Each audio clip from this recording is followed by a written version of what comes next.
Magandang hapon mga ka-happy hour. Narito ang mga balita para sa MBC TV Network News Update 5 PM edition. 4 na sugatan, 100 pamilya, nawalan ng bahay sa sunog sa Addition Hills, Mandaluyong, at nasa 30 kabahayan, natupok sa sunog sa Caloocan.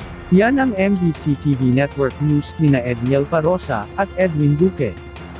Sugatan ng 4 na katao, habang 100 pamilyang tinatayang nawalan ng tirahan dahil sa nangyaring sunog sa Block 34, Barangay Addition Hills, lungsod ng Mandaluyong, hindi pa man sumisikat ang araw ngayong Miyerkules ng umaga.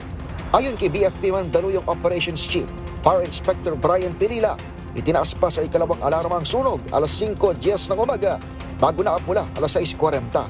Pero bukod sa mga nagtamo ng minor injuries, 2 aso at 1 pusa rin ay nakitilang buhay makaraang masopokit.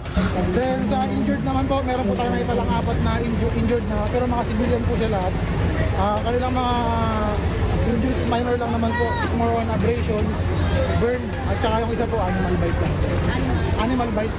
Habang nire-rescue niya po yung kanyang pet na aso, medyo naging hostile kaya kinagat po yung mga. Nagkaroon ng bahagyang komosyon ng damputin ng barangay ang umano'y posibleng may kinalaman sa sunog.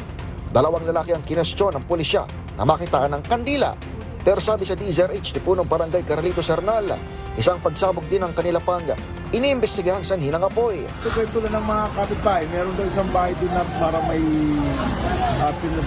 parang sumabog ata na hindi pa lang kung anong dahilan eh. Pero unconfirmed pa po yun dahil medyo tuliro pa yung ating mga kababayan dahil tinatanong ko sila kanina kung pinagmulan. Hindi bababa sa 30 bahay ang tinupok ng apoy pero swerteng hindi natamay ang Andres Bonifacio Integrated School na katabi lamang ng residential area. Noong nakaraang buwan lang, nasunog din ang bahagi ng Barangay Addition Hills na malapit lamang din sa panibagong mga naapektuhan.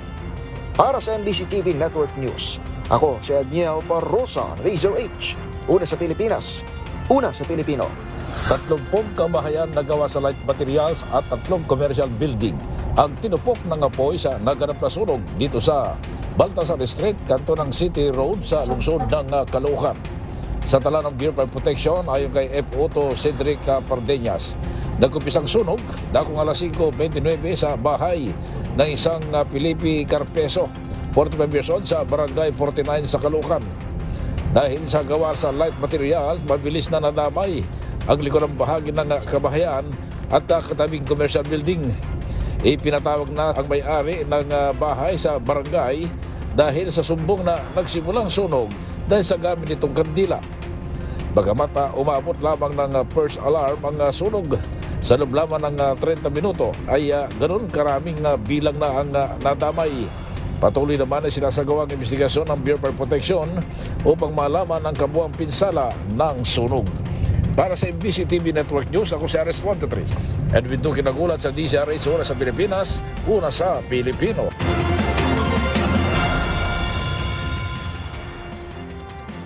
Samantala, QCPD sinagawa ang ikalawang activity para sa Mahal Ko Mahalin Mo program. Inilunsad na ng Quezon City Police District ang ikalawang fundraising activity para sa kanilang Mahal Ko Mahalin Mo program. Ayon kay QCPD Police Brigadier General Randy Glenn Silvio, ang aktibidad ay isang makabuluhang pagpapahayag ng pagmamahal, pagkahabag at paglilingkod.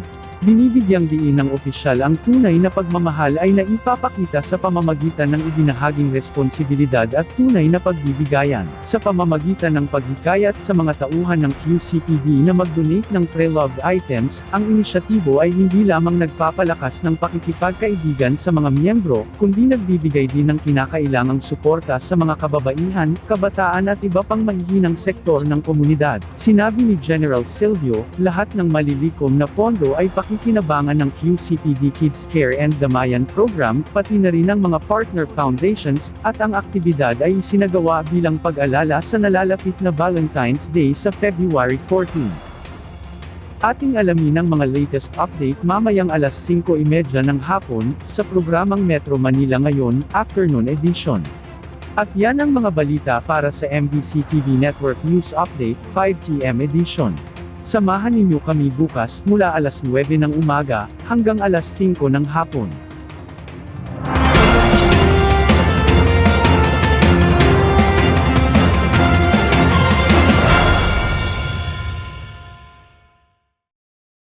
Mga ka-happy hour, kung gusto mong manood ang mga balita sa MBC TV Network News Update, mag-subscribe sa aming YouTube channel, i-like ang aming Facebook page, at i-follow sa aming TikTok account.